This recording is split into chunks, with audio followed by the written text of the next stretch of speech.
Good evening दोस्तों। Super academy Jaish में आप लोगों का बहुत बहुत स्वागत है। दोस्तों आज हम लोग बक्सर के युद्ध का परिणाम और कल का क्लास में जो पढ़े थे उसका रिवीजन कुछ करने वाले हैं। दोस्तों मैं अनिल कुमार आप लोगों के साथ आए हुए हैं। दोस्तों आज हम लोग बक्सर के युद्ध को चलिए फिर इसका पूरा डिटेल जो परिणाम है उसके बारे में पढ़ते हैं। कल की क्लास में हम लोगों ने पढ़े थे दोस्तों कि जब 20 अक्टूबर 1760 को एक मीर जाफर को गद्दी पर से हटा दिया गया था और उनके स्थान पे उनके दामाद मीर कासिम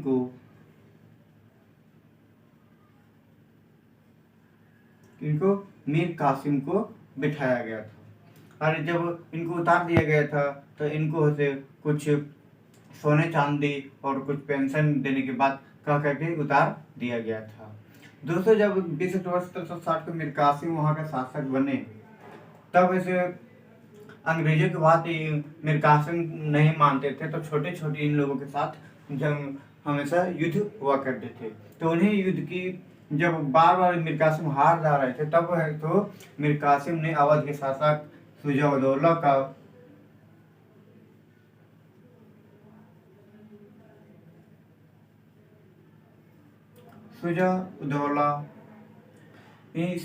अवध के शासक शुजा-उद-दौला के पास गए ताकि इनको है सब किसी तरह से इनके साथ सहायता मिल सके।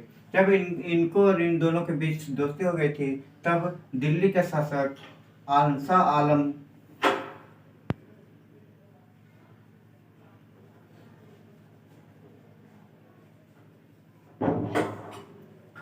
आलम के पास इन दोनों ने मिलकर गए थे। तब इन तीनों ने मिलकर के साजिश रचे थे कि अंग्रेजों को हम लोग अपने देश से बाहर निकाल दें। इसलिए दोस्तों इन लोगों ने साजिश रच रहे थे। वैसे इन लोगों की साजिश को अंग्रेज को पता चला गया था। इनको अंग्रेज को पता चल गया था। इसलिए शुजा-उद-दौला के तीन सेना को इन लोगों ने धन की लालच देकर के अपने अधीन कर लिए थे। और उन्हीं तीनों सेना के चलते दोस्तों बक्सर के युद्ध में फिर से भारत की पराजित हुई थी, और जिसके कारण हमारा देश फिर से गुलाम बन गया।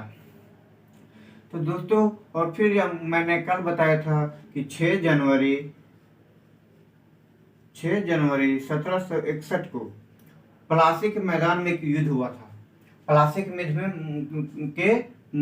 के मैदान में 6 जनवरी 1761 को मराठा एवं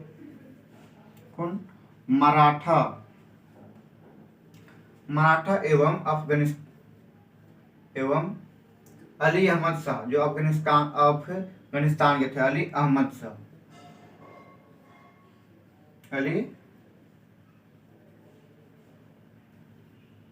अली अहमद शाह के बीच युद्ध हुआ था, जिसमें से दोस्तों अली अहमद शाह की जीत और मराठा की पराजित हुआ था।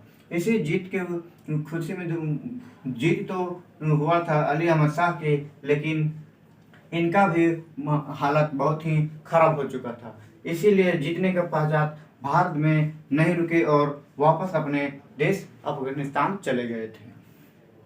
अफगानिस्तान में अब अली अहमद चले गए और मराठा हारने की वजह से काफ़ी ज़्यादा कमज़ोर हो गए थे दोस्तों। इसीलिए भारत में से वे लोग अंग्रेजों के साथ टक्कर नहीं देने लगे। उसमें कुछ दिन के लिए वे लोग शांत पड़ हो गए। तब अंग्रेजों ने इन सभी मौके का फायदा उठाना शुरू कर दिए। जो दिल्ली का शासक उस समय जो शाह आलम थे, दिल्ली का शासक शाह आलम थे। इसी शाह आलम से दोस्तों उन लोगों ने उड़ीसा,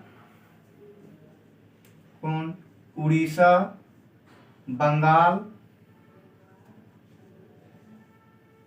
और बिहार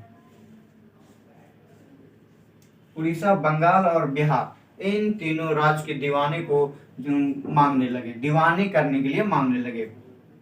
मतलब कि दीवानी होता था, जितने भी वहाँ पे कर वसूल या किसी प्रकार के कार्य किया जाता था तो उनके अधीन में किया जाता। इन सभी चीज के बारे में सारा चीज हक है सो अधिकार अंग्रेज मांगने लगे। इसके बदले में दोस्तों अंग्रेज सिर्फ है सो 26 लाख रुपया 26 लाख रुपया देना चाहते थे। और अगर शाह आलम देने से इनकार कर रहे थे तो इन पर बहुत ही ज्यादा दबदबा पड़ने लगा, जिसकी वजह से शाह आलम ने अंतिम में इनको 26 लाख रुपए में इन तीनों की दीवानी को दे दिए थे। इन तीनों की दीवानी के देने के पश्चात दोस्तों इन जो फिर तब है सो मीर कासिम, सुजा-उद-दौला और शाह आलम के बीच संधि रची गई थी और बक्सर का युद्ध है सो बक्सर का युद्ध 22 अक्टूबर 1764 को निश्चित किया गया था। 22 अक्टूबर 1764 को निश्चित किया गया था। यह युद्ध दोस्तों 1763 से ही चल रहा था, लेकिन मुख्य रूप से माना जाए तो 22 अक्टूबर 1764 में हुआ है यह युद्ध। इस युद्ध में अंग्रेज की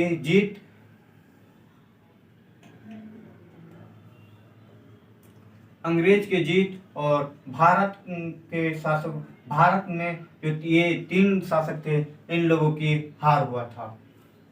भारतीय शासक की हार हुआ था। अंग्रेज की जीत हुआ था और भारतीय शासक की हार हुआ था। इस युद्ध में दोस्तों इतनी बुरा तरीका से हारे थे कि बताने में किसी को सुनने में भी बहुत खराब लगता था। जो हमारे बंगाल का शासक मीर कासिम थे दोस्तों, मीर कासिम ने अपने युद्ध भूमि को छोड़ करके वहां से भाग गए थे, जिसकी वजह से दोस्तों आज भी मीर कासिम को भगोड़ा नवाब के नाम से जाना जाता है। भगोड़ा नवाब के नाम से जाना जाता है दोस्तों। अगर आपको इस प्रकार के क्वेश्चन पूछा जाए तो आप बेहिचक जवाब दीजिएगा दोस्तों। भगोड़ा नवाब के नाम से किसको जाना जाता है? तो मीर कासिम को जाना जाता है। मीर कासिम किसके दामाद थे? तो मीर कासिम मीर जाफर के दामाद थे। मीर कासिम मीर जाफर के दामाद थे। इन्होंने जब वहां से भाग गए दोस्तों तो उसी प्रकार फिर अपना जीवन हम ऐसा घूमते घूमते ऐसा बिता दिए और अंतिम में दिल्ली बिताने लगे। और फिर अंतिम में दिल्ली में से सन 1777 में मीर कासिम की मृत्यु हो गई थी। और उसके बाद दोस्तों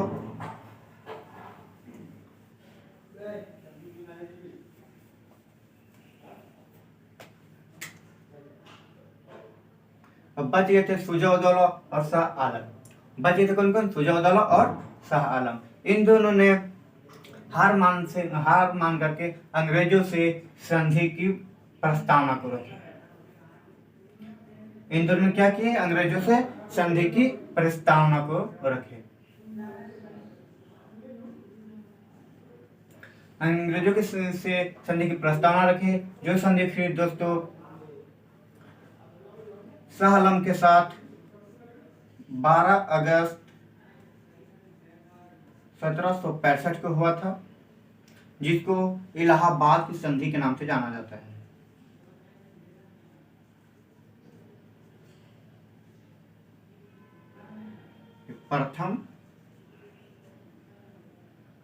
इलाहाबाद की प्रथम संधि, इलाहाबाद की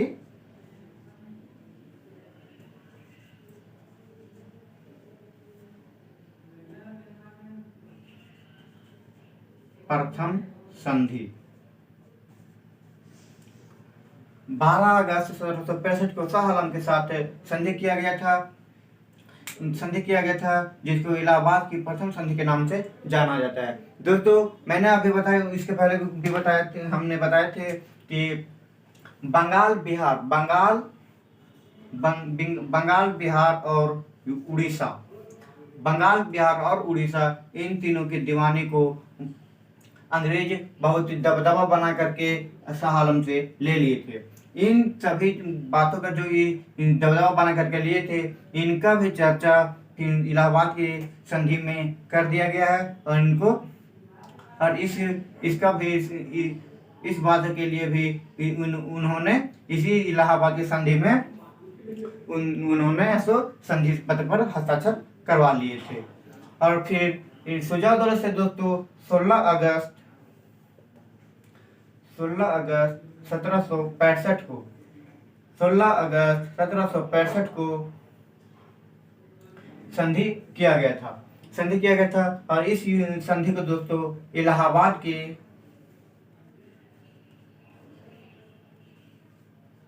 इलाहाबाद की द्वितीय संधि के नाम से जाना गया।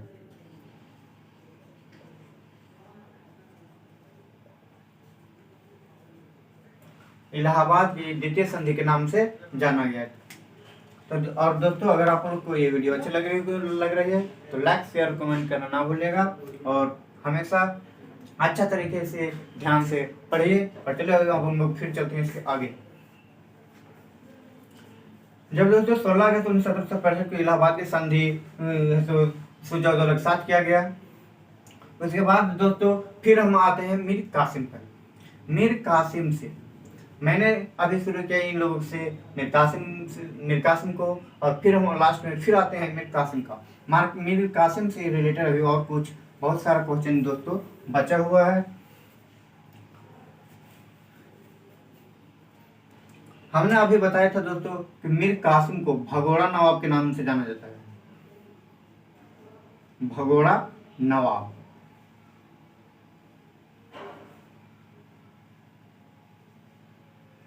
इस भगोड़ा नवाब के नाम से मीर कासिम को जाना जाता है। तो इसको भगोड़ा नवाब के नाम से जाने जाने का कारण आप लोगों को पता चल चुका है कि इन्होंने युद्ध भूमि को छोड़ करके वहां से भाग गए थे। जब दोस्तों मीर कासिम युद्ध भूमि को छोड़कर भाग गए और अपना फिर काफी भी अपना राज्य वापस नहीं आए, हमेशा इधर उधर अज्ञातवास के रूप में ऐसो घूमते फिरते रहे और अपने जीवन को बिता दिए। तब तो जब वहां से भाग गए दोस्तों, तब वहां बंगाल का शासक जो पहले थे, इनके पहले कौन थे? मीर कासिम का ससुर मीर जाफर थे। इनको फिर से पुनः ऐसो शासक बना दिया गया। मीर जाफर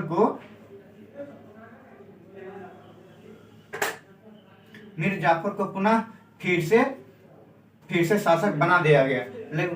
लेकिन इसमें क्या हुआ दोस्तों कि शासक बनने के बाद ज्यादा दिन इन्होंने नहीं रह पाए और 5 फरवरी 1765 को इनकी मृत्यु हो गई।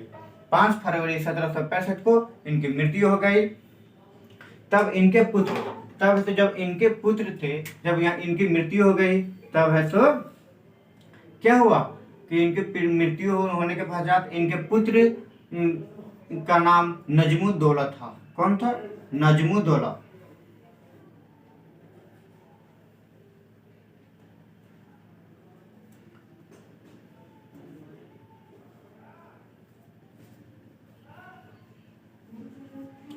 मीर जाफर के पुत्र का नाम नजमुद्दौला था। नजमुद्दौला एक शासक योग्य व्यक्ति नहीं था, यह एक अयोग्य व्यक्ति था। इनको ही अंग्रेजों ने बंगाल का शासक बना दिए थे।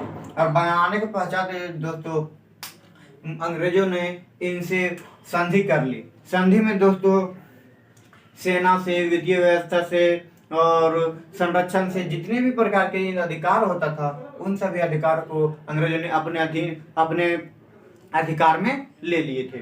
और उनके बदले में दोस्तों नजमुद्दौला को मात्र 53 लाख रुपया पेंशन